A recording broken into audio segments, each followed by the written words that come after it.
Assalamualaikum. Kosong. Sekarang hari ini bisa dikatakan kita ditunggangi, ada yang menunggangi, demo ini ditunggangi, ada yang ngasih uang. Siapa, bos? Orangnya siapa? Ini juga peringatan untuk kita semua, jangan sampai kita menyatakan sikap di berita kita. Pemerintah Lebak tidak mampu memajukan Kabupaten Lebak. Selesai. Sebagai kawan-kawan yang ada di Kabupaten Lebak, itu harus ada campur tangan daripada pemerintah Kabupaten Lebak. Kenapa saya sampaikan kepada Bapak? Tambang ilegal di mana-mana. Tambang ilegal di mana-mana, termasuk tidak hadirnya pemerintah hanya ingin menyampaikan bahwa Lebak termasuk Indonesia ini sedang tidak baik. Artinya begini, Bu. Intervensi, terdiplomasi. Maksudnya mikir gitu tuh.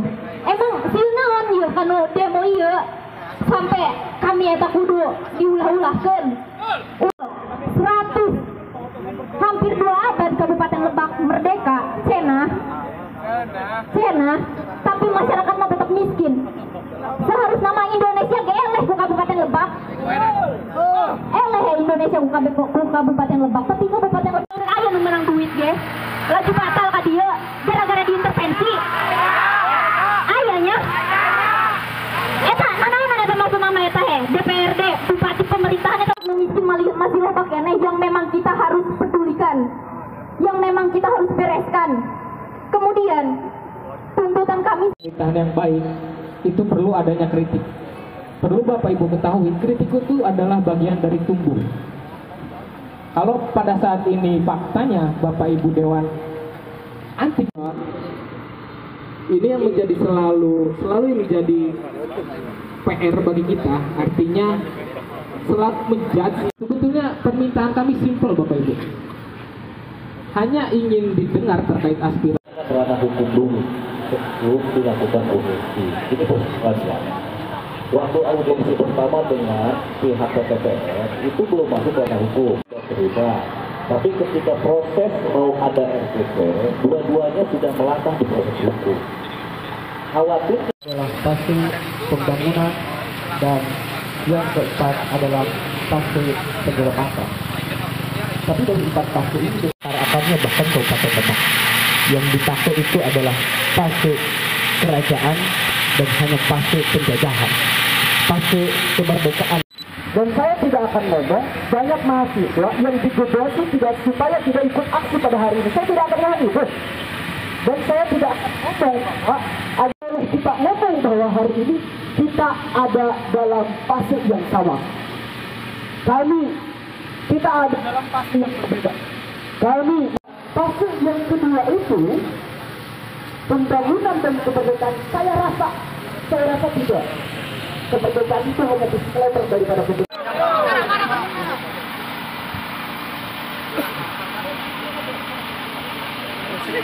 Adalah fase pembangunan dan yang keempat adalah fase penyelamatan. Tapi dari 4 fase ini harapannya bahkan Kabupaten Lebak yang dipakai itu adalah fase kerajaan dan hanya fase penjajahan, fase kemerdekaan. Dan saya tidak akan ngomong banyak mahasiswa yang digedoti tidak supaya tidak ikut aksi pada hari ini. Saya tidak akan ngomong itu. Dan saya tidak akan ngomong agar kita ngomong bahwa hari ini kita ada dalam fase yang sama. Kita ada dalam fase yang berbeda. Fase yang kedua itu pembangunan dan kemerdekaan. Saya rasa tidak. Kemerdekaan itu hanya disclaimer daripada kemerdekaan. Tapi ketika proses mau ada RPP, dua-duanya sudah melangkah di proses hukum. Khawatir dengan ranah hukum dulu dilakukan audiensi. Ini persoalannya. Waktu audiensi pertama dengan pihak PTPR itu belum masuk ranah hukum. Pemerintahan yang baik itu perlu adanya kritik. Perlu Bapak Ibu ketahui, kritik itu adalah bagian dari tumbuh.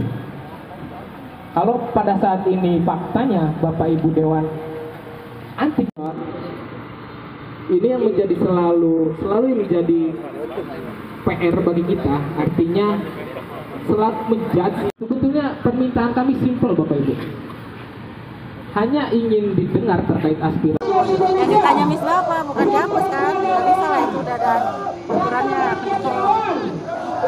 Respon kajian demo sudah Bu? Kenapa? Responnya apa? Respon kajian demo Bu? Ya kalau kita sih ada yang demo ya seneng lah. Maksudnya kan kita jadi buat berbenah kita. Apa yang kurang kan saling melengkapi lah. Bu, nanti bakal dikaji ulang nggak Bu? Apa? Itu soal tunjangan itu Bu? Terkait tunjangan. Sebenarnya kan ketika nanti lebih ini tanya ini ya Menteri Keuangan kan sebenarnya ketika menentukan ini tunjangan besarnya segini kan itu sudah melalui kajian lah. Tapi kalau tunjangan ini Oh itu terkait tambang ilegal, apalagi tadi ya ada 11 tuntutan yang dibayar. Tunjangan itu kali. Ya salah satunya. Bu, rencana peninjauan atau kajian ulang soal tunjangan ini kapan Bu? Kan tadi sempat ada desakan gitu Bu.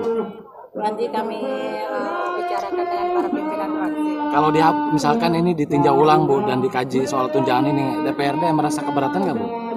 Oh itu nanti keputusan bersama. Kita kan kolegial ya, keputusan bersama.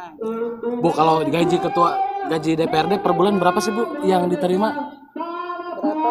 Yang mana? Yang diterima. Misbah suka nanya, ada itu udah banyak di online udah rigid kok gitu. Tinggal dibuka aja di berita-berita sebelumnya. Ibu, soal tunjangan kan kemarin sempat ada instruksi efisiensi itu berarti nggak tersentuh instruksi efisiensi itu ya Bu ya? Oh tidak, ketunjangan efisiensi kan kemarin terkait perjadin, terus kegiatan-kegiatan seremonial dan lain-lain, tunjangan tidak tersentuh. Iya. Bu, tadi aspirasi teman-teman apa dari selatan itu apa sih Bu? Dari keinginannya dia? Banyak sih. Tadi ada di flyer 11 itu ya tadi tentang tambang, terus terkait apa lagi tadi? Pendidikan PTPR. Terus gimana Bu? Tanggapan Dewan jadi apa Bu? Tanggapan Ibu sebagai ketua? Oh kalau kami sih ada yang demo sih seneng-seneng aja ya gitu, jadi buat kontrol sosial juga kan. Nggak Bu, tanggapan Ibu terkait isu-isu yang disampaikan oleh mahasiswa tadi Bu? Nanti gimana langkahnya Bu nanti? Langkah-langkahnya apa Bu? Langkah-langkahnya kan yang mana dulu ini? Yang anak-anak mahasiswa tadi, anak-anak dari selatan dari Banjarsari. Iya, yang mana dulu nih?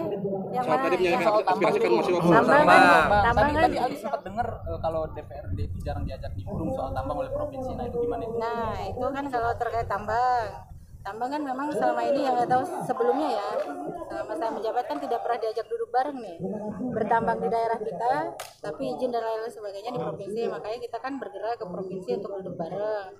Akhirnya dibuat satu rekomendasi kemarin oleh Komisi 4 ya DPRD provinsi itu untuk mendorong Perda Peti dan juga membuat satgas tambang, dan kami juga memohon kalau tambangnya udah ada izinnya dikasih lah lahan parkir di dalam biar nggak di badan jalan gitu.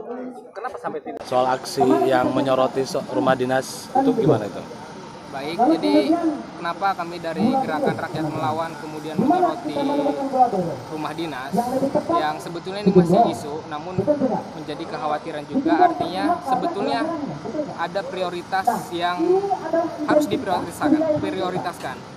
Artinya masih banyak loh rumah tidak layak huni yang harus itu menjadi prioritas dibanding rumah dinas ini. Artinya ya seperti yang kita ketahui bahwa rumah layak tidak huni ini dipangkas, yang awalnya 40.000 kemudian pada saat ini menjadi 50 rumah tidak layak huni yang akan dibangun. Artinya kami menuntut, kemudian kami berharap terhadap rumah dinas ini agar tidak dilakukan, artinya dibatalkan, kemudian anggaran rumah dinas ini yang kalau tidak salah mencapai 2M itu bisa dialokasikan terhadap rumah tidak layak huni itu, sehingga rumah tidak layak huni bisa bertambah jumlahnya untuk direnovasi. Soal tunjangan DPRD. Ya, soal tunjangan DPRD kita ketahui betul bahwa memang terjadi disparitas, artinya ketimpangan, kemudian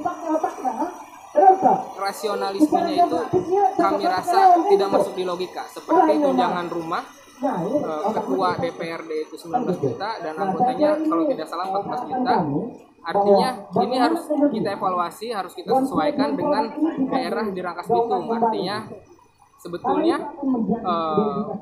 harga-harga atau biaya rumah DPRD itu masih bisa kita evaluasi, masih bisa kita kurangi, di samping masyarakat yang tertindas, yang dimana rumahnya bocor, terus kemudian tadi disampaikan makan pun dengan nasi kering atau bahkan ada yang tidak makan seharian, sedangkan di samping masyarakat rakyat yang sengsara, tunjangan DPRD ini membuat pejabat kita sejahtera. Itu yang menjadi sorotan kami. Abang sendiri ini bagaimana?